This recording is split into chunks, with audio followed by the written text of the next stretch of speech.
Bismillah. Assalamualaikum warahmatullahi wabarakatuh.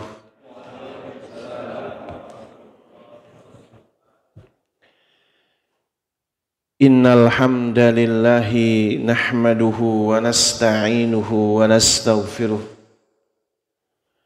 ونعوذ بالله من شرور أنفسنا وسيئات أعمالنا من يهده الله فلا مضل له ومن يضلله فلا هادي له أشهد أن لا إله إلا الله وحده لا شريك له وأشهد أن محمدًا عبده ورسوله لا نبي بعده أما بعد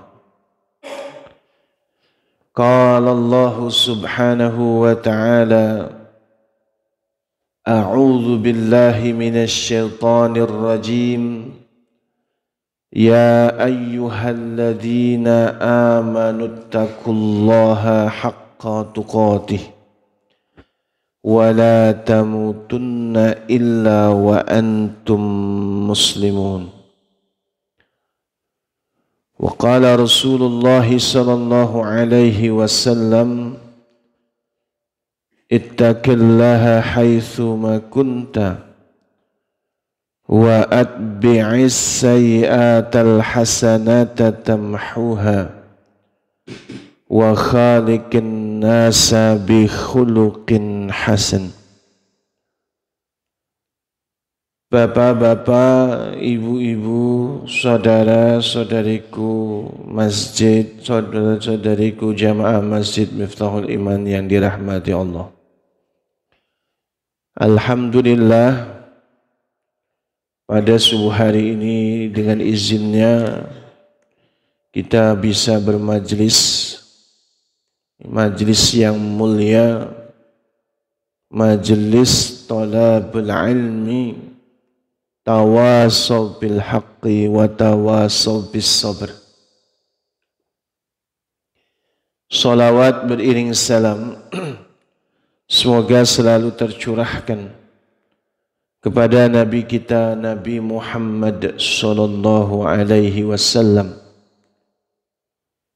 beserta keluarganya, para sahabatnya, serta para pengikutnya yang senantiasa mencintai dan meneladani sunnah-sunnahnya hingga yaumil qiyamah. Bapak Ibu yang dirahmati Allah, tema kita adalah 3 amalan yang menghapus kesalahan. Siapa yang tidak pernah berbuat salah? Makanya Nabi SAW bersabda, kullu bani Adam khata. Setiap anak Adam, yaitu manusia, adalah selalu berbuat salah. Artinya bahwa kita sebagai manusia pasti punya banyak salah. Ada kesalahan yang sengaja, ada kesalahan yang tidak sengaja. Ada kesalahan yang kita tahu dan sadar. Ada yang bahkan kita berbuat salah tapi nggak sadar.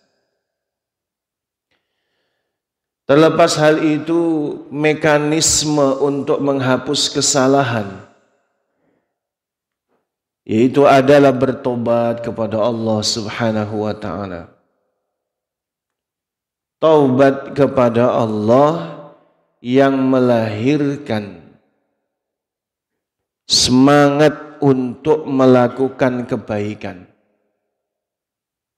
Karena implementasi taubat yang diterima dan jujur taubatnya muncul pada diri kita ingin melakukan amalan-amalan yang bisa mengganti keburukan kita di masa silam, harapannya menghapus kesalahan-kesalahan tersebut.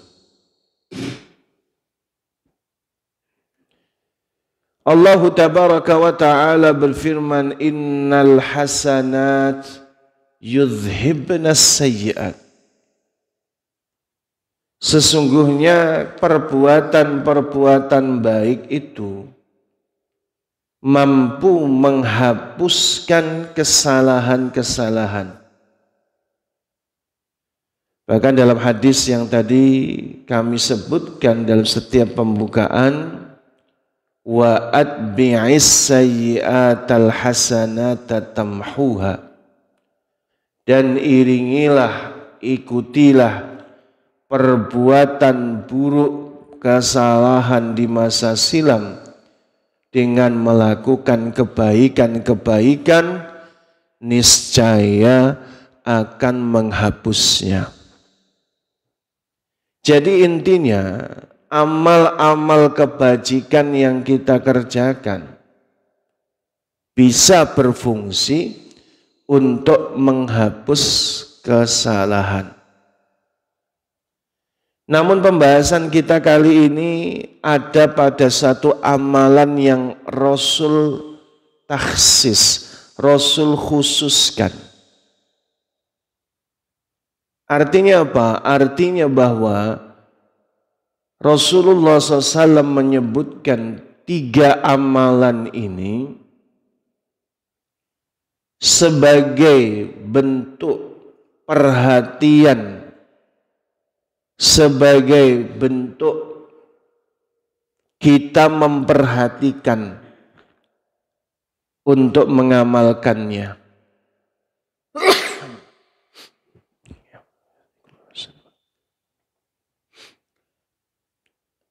Artinya bahwa disebutkan 3 amalan ini untuk kita fokus dan perhatikan. Semua amalan bisa menghapus kesalahan, 3 amalan ini dikhususkan. Apa 3 amalan ini? Hal ini disebutkan di dalam hadis riwayat Imam Muslim. Ini adalah hadis yang sahih. An Abi Hurairah radhiyallahu anhu qala, diriwayatkan dari seorang sahabat Nabi yang bernama Abu Hurairah radhiyallahu anhu. Sahabat yang mulia, yang banyak meriwayatkan hadis. Bahkan di antara sahabat Nabi, beliau adalah orang yang paling banyak menghafal hadis. Jadi nomor 1 hadis yang banyak diriwayatkan itu adalah dari beliau, Abu Hurairah. Julukannya Abu Hurairah kalau dalam sudut pandang ilmu mustalahil hadis itu adalah fulan la yastati'u bin nisyan, yaitu seseorang yang tidak bisa lupa. Jadi untuk sampai hadis kepada kita ada namanya kualitas perawi, namanya dobtur ruwat, bahwa yang meriwayatkan hadis ini layak atau tidak layak itu dilihat dari kekuatan hafalannya. Nah, derajat yang tinggi itu adalah fulanu la yastati'u bin nisyan, orang yang tidak bisa lupa. Sekali dengar, hafal. Sekali hafal, sulit lupa. Kayak kita ya Pak ya. Mirip.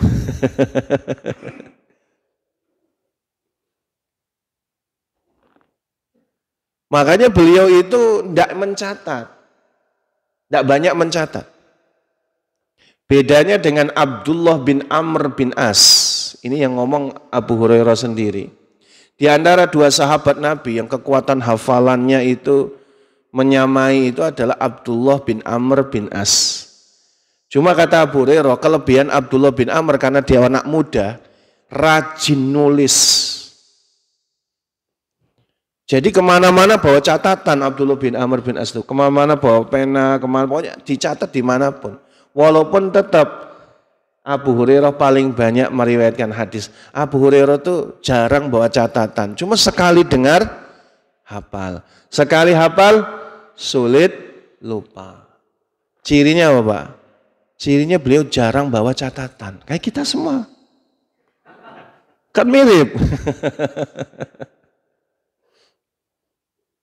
Sekali dengar, hafal. Sekali hafal, sulit lupa. Itu ciri orang yang punya kemampuan begitu, jarang bawa catatan. Nih anekdot pagi-pagi Pak ya. Diminum Pak kopinya Pak, monggo. Saya juga minum tehnya.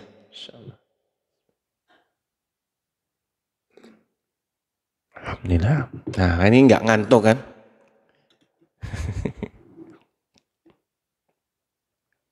Jadi beliau itu Masya Allah memang. Dalam rentang waktu yang sangat singkat. Di usia yang ke-72 Pak. Usia 72 tahun. Ada di sini yang usia 72 tahun. Beliau kumpulkan murid-muridnya. Ini beberapa hari sebelum beliau wafat. Beliau kumpulkan seluruh muridnya. Semuanya sudah sebagian jadi ulama juga. Dari generasi tabi'in, mereka disuruh mendengar hadis dari Nabi SAW yang diriwayatkan oleh Abu Hurairah. Itu selama sekian hari. Beliau menyebutkan 5.374 hadis yang beliau hafal, tidak ada satu huruf pun yang ketinggalan. Tidak ada satu huruf pun yang ketinggalan. Nggak ada Pak. Di usia 72 tahun. Beliau masih hafal sampai beberapa hari kemudian beliau wafat.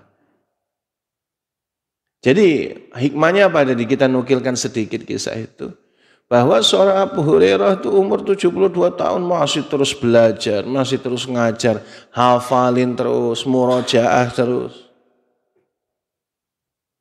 Jadi nggak ada ceritanya kita sudah merasa terlalu tua untuk belajar. Dan orang-orang yang seperti Abu Hurairah, orang-orang yang selalu menggunakan otaknya untuk menghafal, untuk mentadaburi, biasanya memang nggak pikun. Hafalannya pun makin terjaga. Kenapa? Sering diasah, Pak. Ibarat pisau itu kalau selalu diasah, dia akan tetap tajam. Jangan pernah merasa bangga, pisau saya orsinil, belum pernah dipakai. Kalau pisau itu tidak pernah dipakai, jadi tumpul. Makanya alhamdulillah hari ini kita belajar, hadir di masjid. Untuk apa? Mengasah otak kita, untuk terus berpikir, ya, mendengarkan ya apa yang kita pelajari bareng-bareng. Qala Rasulullah sallallahu alaihi wasallam, Rasulullah sallallahu alaihi wasallam bersabda, ala adullukum ala ma yamhullahu bihil khataya wa yarfa'u bihid darajat. Mau ndak? Ala, mau ndak? Adullukum, aku tunjukkan kepada kalian. Cukup banyak ya kalimat, biasanya ala adullukum, ada ala ukhbirukum. Sering sekali di dalam hadis. Apa kelebihannya kalimat ala adullukum? Kelebihannya adalah, ini dari kata dalla yadullu dalilan, menunjukkan pada suatu amalan yang implementatif, yang sangat mudah dikerjakan, yang sering dan familiar untuk kita lakukan. Makanya tidak butuh teori yang berkepanjangan, intinya adalah praktek. Karena memang dalam sejarahnya bahwa amalan-amalan ini sangat bersifat praktek, terapan. Jadi makanya 3 amalan ini tidak banyak teori. Tetapi 3 amalan ini bisa jadi perkara yang biasa kita kerjakan, cuma kita belum paham. Bisa saja begitu. Dan kenapa di sini kan ala adullukum, sesuatu yang bisa langsung kita kerjakan, Pak. Yang bisa kita terapkan saat ini juga bisa, atau nanti hari ini juga bisa. Jadi ini insya Allah amalan ini kalau kita bahas, kita kemudian memahaminya, langsung praktek, Pak. Mudah kok, biasa kita lakukan. Mau ndak aku tunjukkan kepada kalian amalan yang yamhullahu bihil khataya, yang menyebabkan Allah menghapus kesalahan-kesalahan, wa yarfa'u bihid darajat, sekaligus mengangkat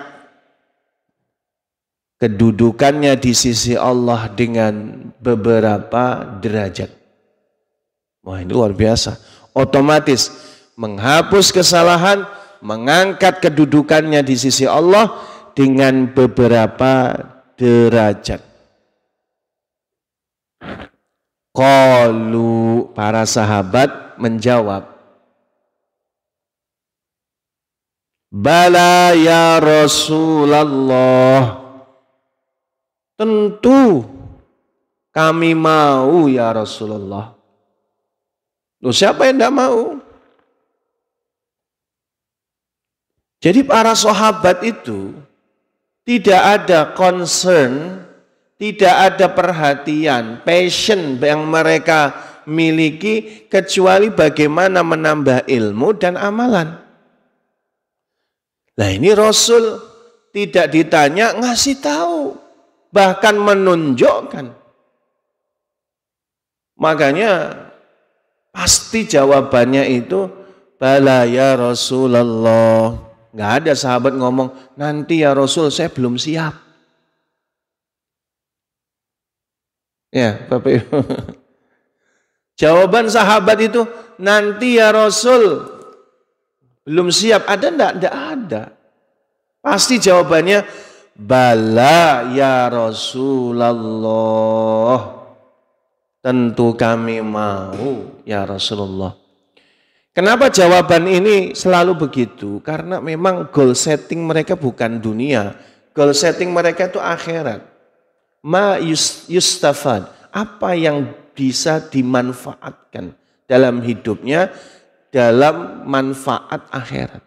Pokoknya kalau sudah nambah ilmu, amal yang bermanfaat untuk akhirat, mereka nggak mau, pengen terus. Dan memang sejatinya manusia itu kan zaluman jahula. Kenapa itu dipasangkan zaluman jahula? Karena setiap jahula, orang yang bodoh sukanya zaluma. Karena orang kalau nggak punya ilmu seringkali jatuh pada perkara yang merusak dan zalim. Otomatis supaya tidak zaluma, jangan jahula. Ingatnya bahwasanya ketika seseorang itu tidak berilmu, maka akan merusak. Seorang Imam Hasan Al-Basri saja mengatakan, orang yang abid bila ilmin, orang yang dia ahli ibadah tanpa ilmu, itu kerusakannya lebih banyak daripada kebaikannya. Potensi merusaknya itu lebih banyak. Kenapa? Karena tidak pakai ilmu. Makanya penting sekali pembahasan kita ini. Faqal, maka Rasulullah SAW bersabda, nah ini masuk nih, apa 3 amalannya? Yang pertama adalah isbaghul wudu'i 'alal makarih. Gampang kan? Menyempurnakan wudu terutama saat makarih. Saat-saat yang tidak disukai.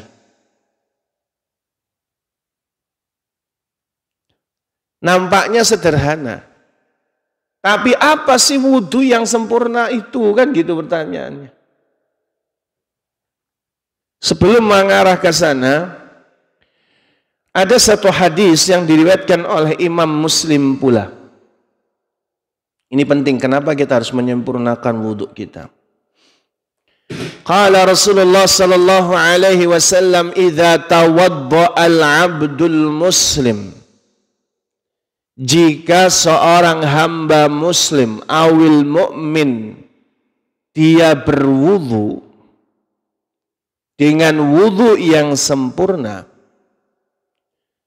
faghassala wajhahu kharaja min wajhihi kullu khati'atin nadhara ilaiha bi'ainihi. Ketika dia membasuh, menggosok wajahnya, keluarlah dari wajahnya segala kesalahan-kesalahannya. Jadi kalau kita wudunya benar-benar berwudu yang sempurna, menggosok wajah kita. Sebagian ulama mengatakan al-wajhu, wajah ini sudah termasuk dakhilun fihi al-ain wal fam, yaitu mata, mulut, wal anf, hidung. Karena wajah ini teritorialnya sudah masuk mata, hidung, dan mulut. Makanya kalau kita perhatikan dalam wudhu kita ini, ketika kita menggosok wajah kita, ketika kita berkumur, ketika kita beristinsyak dan beristinsyar, ya, keluarlah segala dosa-dosa. Gugurlah dosa-dosa yang kita lakukan pada mulut kita, mata kita, hidung kita, area wajah. Apa dosanya mata itu, Pak? An-nadhar, melihat.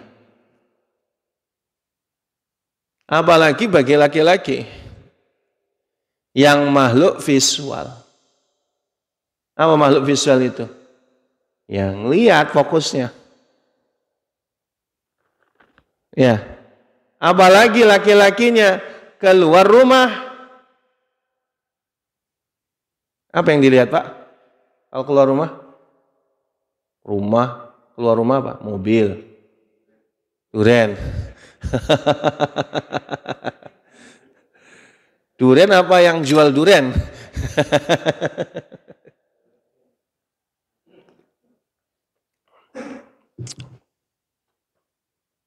Banyak dosa kita ini, nazar, melihat. Laki-laki itu mau di rumahnya isinya secantik apapun, lewat hijau, lirik. Illa man rahimallah, kecuali yang Allah rahmati. Ghaddul basar, menundukkan pandangan. Tapi jarang sekali laki-laki yang kayak gitu. Ya, dosanya mulut apa, Bu? Al-kalimatus sayyi'ah, ucapan yang jelek. ghibah, namimah, mencela orang lain, menghardik orang lain, ya. Wah, ini dosa mulut banyak sekali.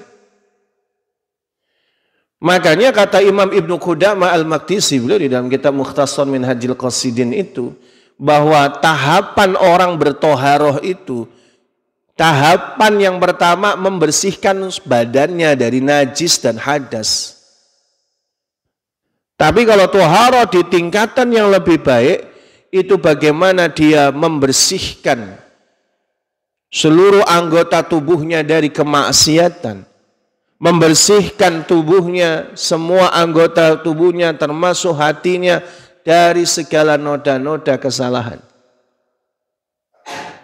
Sebagaimana kita itu punya kepedulian, sensitivitas untuk membersihkan baju kita yang kotor, maka kita sebagai orang yang beriman tingkatan toharohnya juga membersihkan dalam aspek batin kita.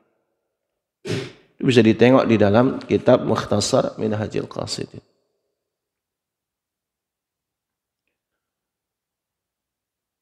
Nadhara ilaiha bi'ainaihi ma'al ma'i au ma'a akhiri qatril ma'.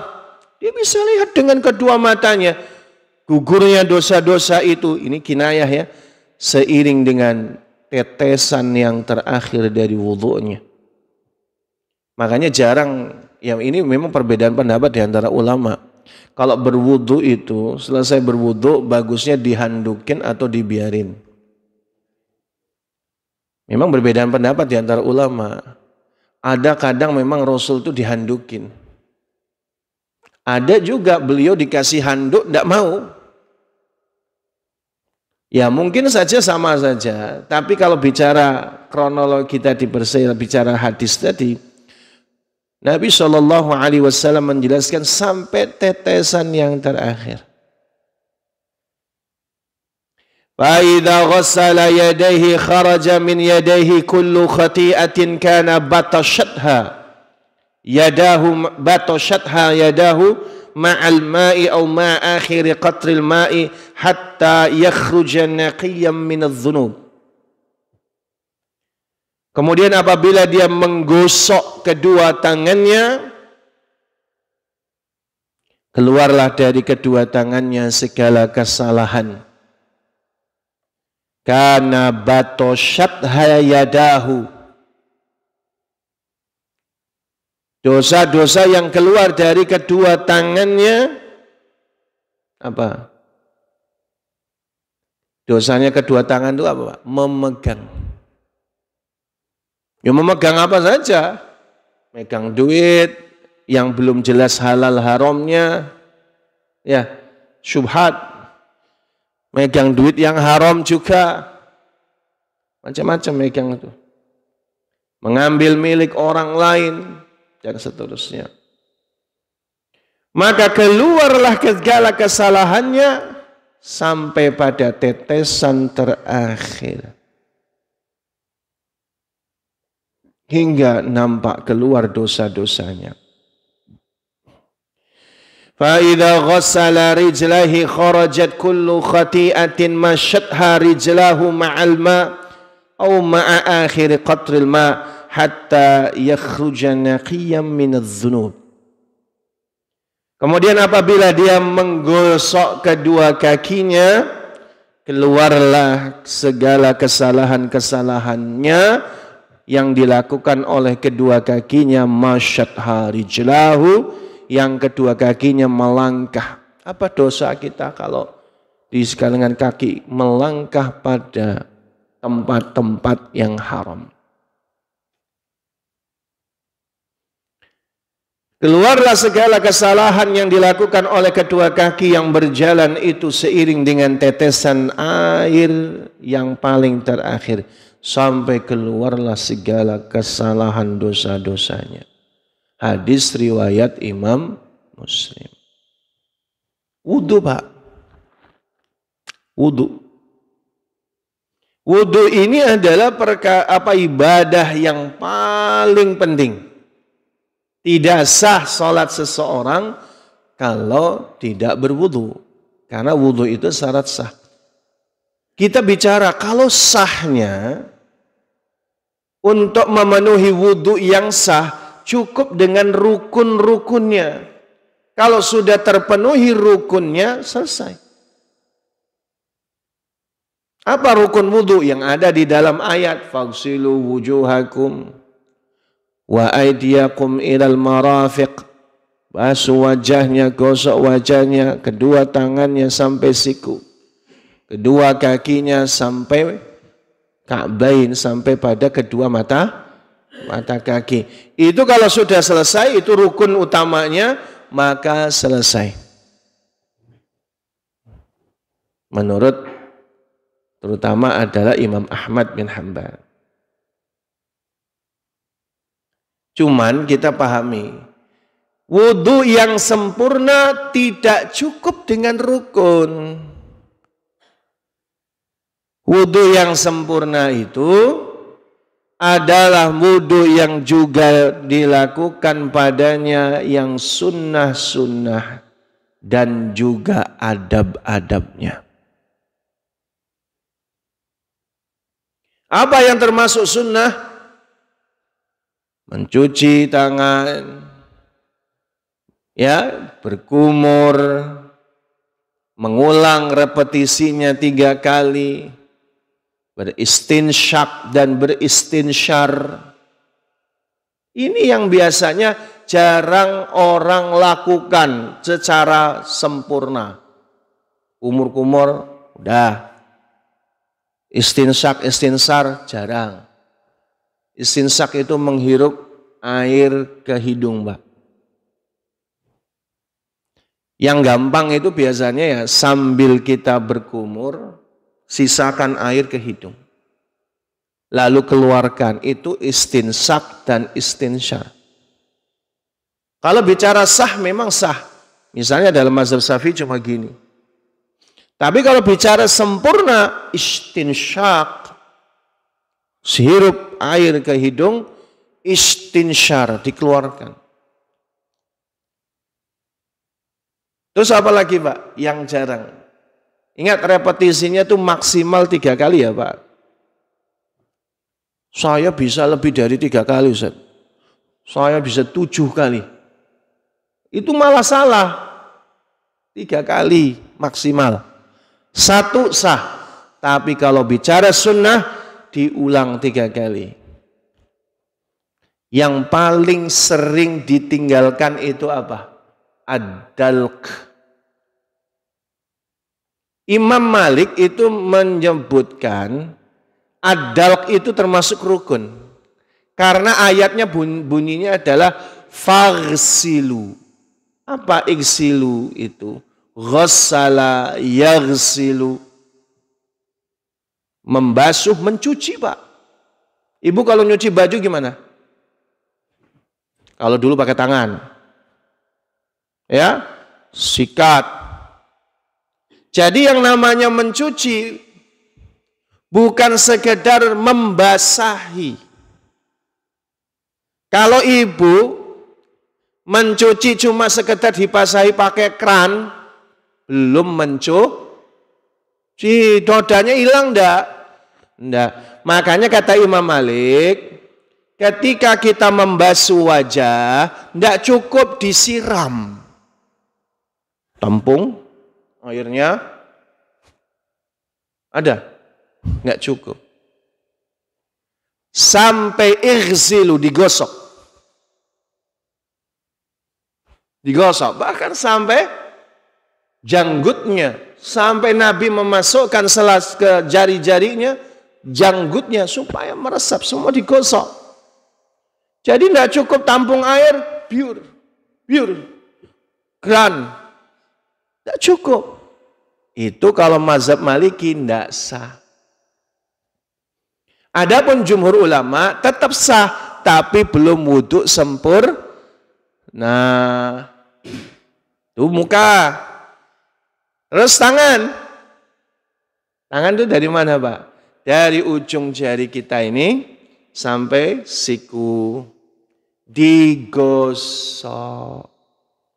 Tidak cukup digini aja.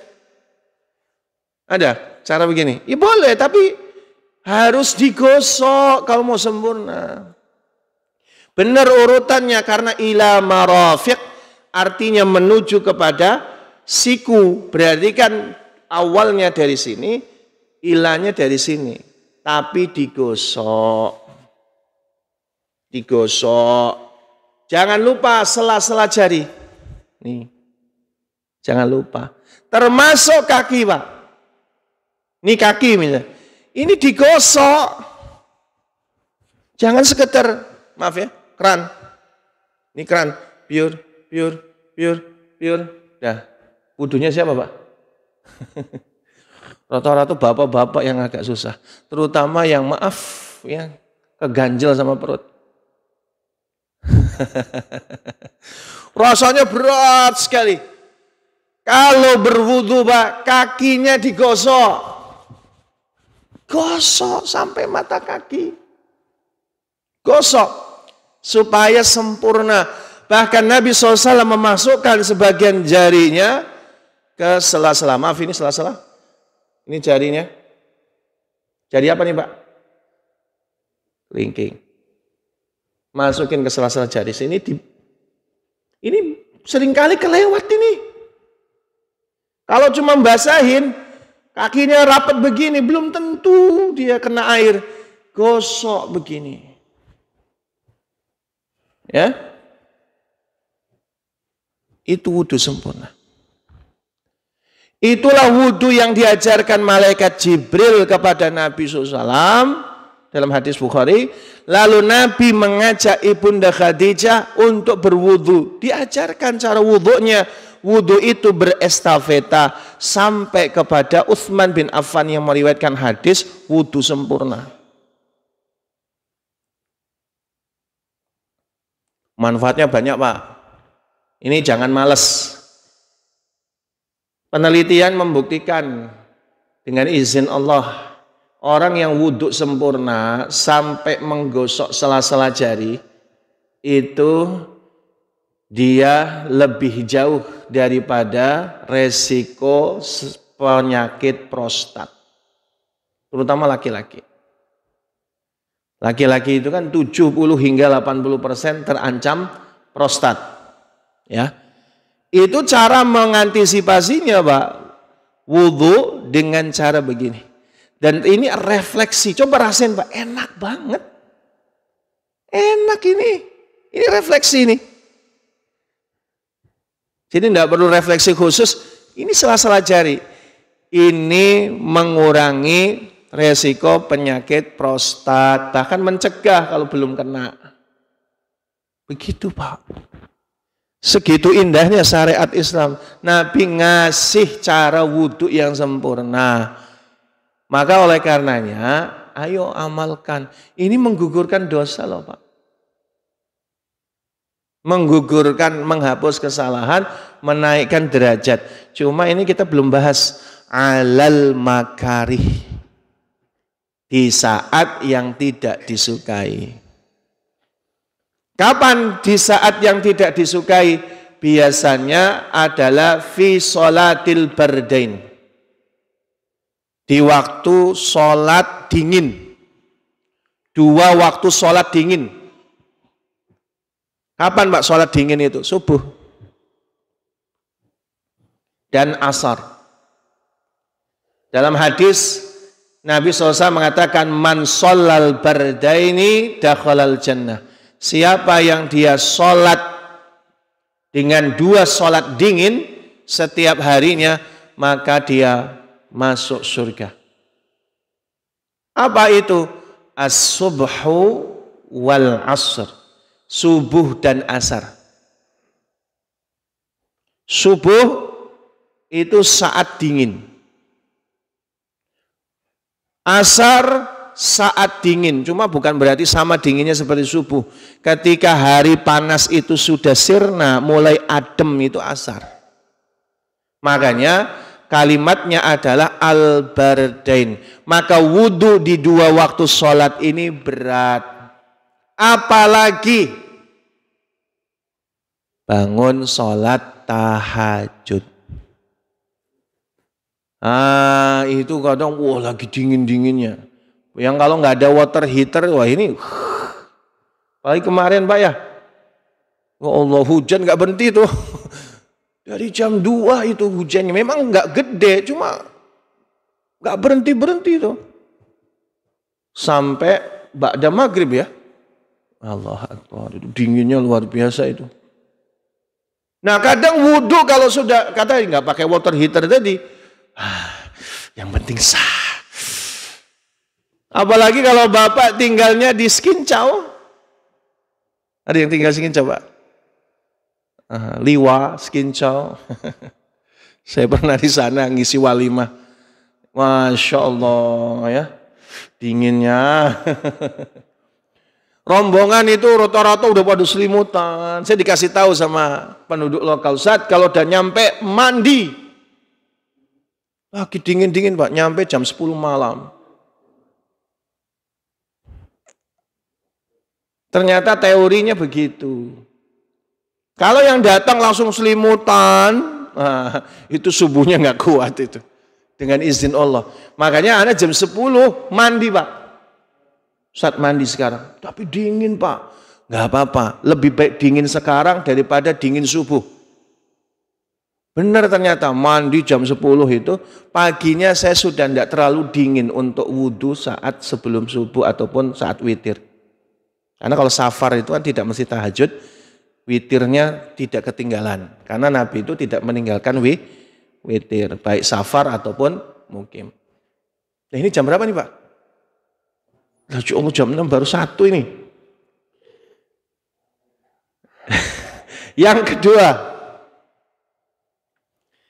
kedua. Kasratul khuta ilal masjid. Kasratul khuta ilal masajid. Banyaknya langkah kaki menuju masjid, menuju masjid-masjid. Jadi amalan yang kedua itu adalah banyaknya langkah kaki menuju masjid-masjid. Masjidnya jamak ini. Pertama yang kita bahas adalah kasratul khutoknya dulu.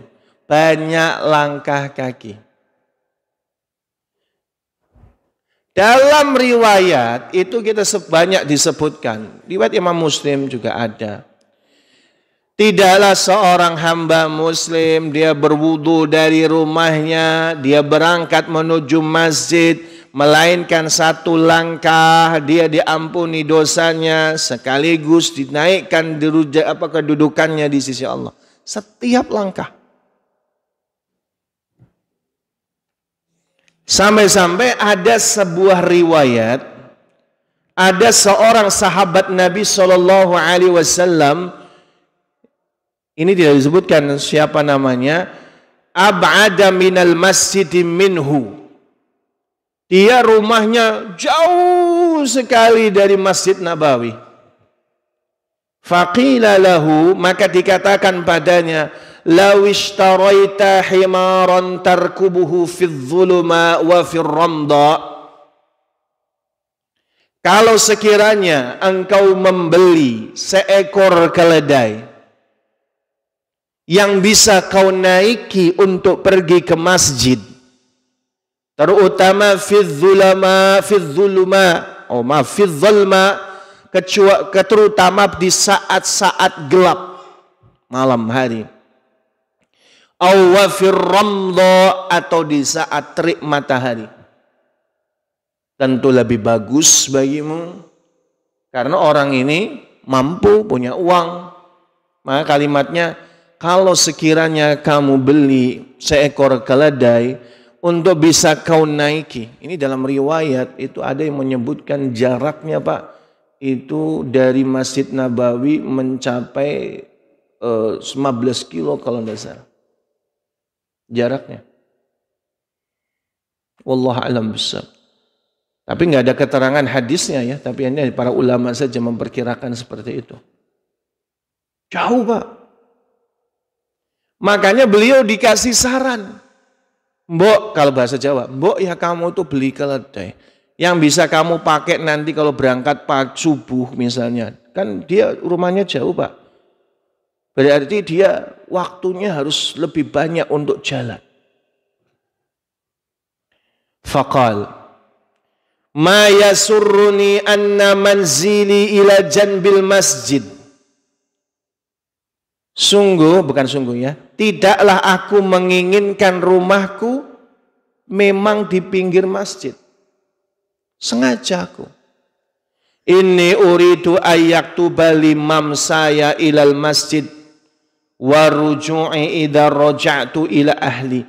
Memang saya sengaja. Saya rumahnya jauh dari masjid dan saya tidak beli keledai. Karena saya menginginkan setiap langkah kakiku di tempat aku berpijak nanti menuju masjid sampai aku pulang ke rumah, itu adalah menjadi saksi bagiku di sisi Allah, menghapus kesalahan, menaikkan derajat. Udah double 3 nih.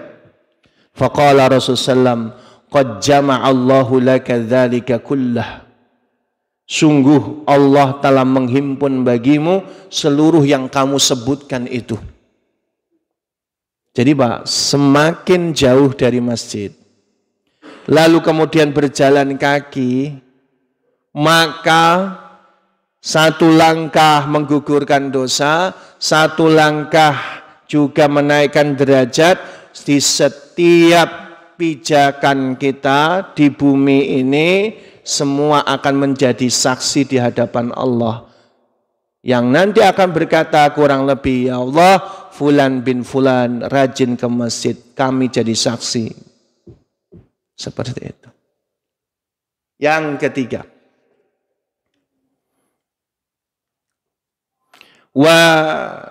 ketiga, intidharus shalah ba'das shalah fadzalikumur ribat. Yang ketiga amalannya adalah menunggu sholat setelah melaksanakan sholat. Ada 2 kondisi di sini. Pertama, ini memang agak mendekati dengan kalimat yang di dalam hadis orang yang diberi naungan oleh Allah, salah satunya adalah rajulun muta'allaqum bil masajid. Orang yang hatinya terpaut dengan masjid. Jadi memang dia setelah sholat itu tidak pulang, nunggu sholat berikutnya. Dan di dalam hadis riwayat Imam Muslim pula disebutkan, orang yang dia berjalan dari rumahnya menuju masjid, malaikat selalu mendoakannya, Allahumma gfir lahu warhamhu. Ya Allah, rahmati dia, ampuni dosa-dosanya. Tidak berhenti malaikat mendoakannya sampai dia keluar dari masjid. Maka dia kalau nyambung itu malaikat nggak berhenti-berhenti doa itu. Belum lagi dihapus dosanya, diangkat derajatnya. Jadi dia menyambung sholatnya.